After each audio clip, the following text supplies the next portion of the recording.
ένας παλιάτσος.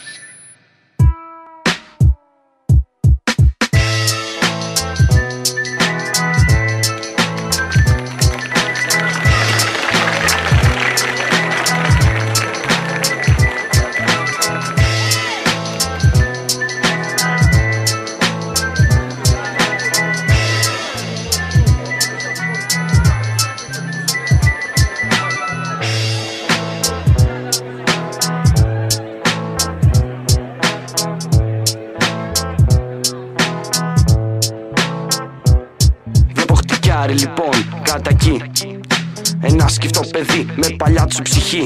Μιλώντας λοιπόν κάνει τους άλλους να κοιτάνε, αν και μελαγχολική ψυχή μαζί του γελάνε. Κάνει κινήσεις αστείες πολλές, μα ξέρω πως μέσα του ερείπια του χτες τον κάνουν να είναι λυπημένος και να εκτρέφει για όλους ένα μένος.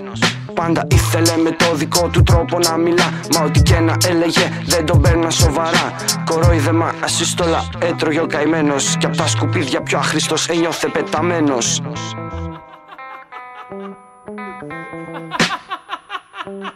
Ακούγοντας λοιπόν αυτή τη μουσική, θυμάμαι τον παλιάτσο, εκείνο το παιδί που ενώ φαινόταν πάντα να φέρεται καλά, είχε στα μπαγκάζια του πράγματα πολλά. Ακούγοντας λοιπόν αυτή τη μουσική, θυμάμαι τον παλιάτσο, εκείνο το παιδί που ενώ φαινόταν πάντα να φέρεται καλά, είχε στην ψυχή του τραύματα πολλά.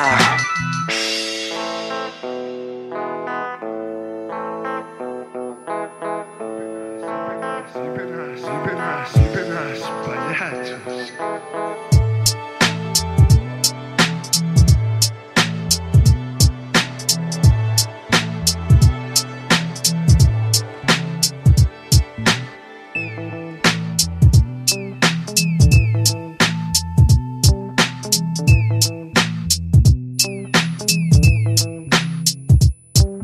Οι φίλοι του ακόμα κι οι παλιοί βρωμούσαν προδοσία, τον πίκραιναν πολύ.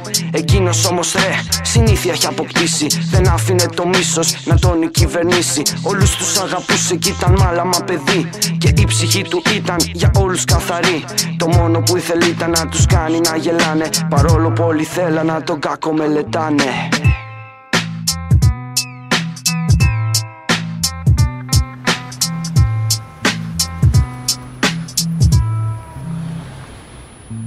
Ακούγοντας λοιπόν αυτή τη μουσική, θυμάμαι τον παλιάτσο, εκείνο το παιδί που ενώ φαινόταν πάντα να φέρεται καλά, είχε στα μπαγάζια του πράγματα πολλά.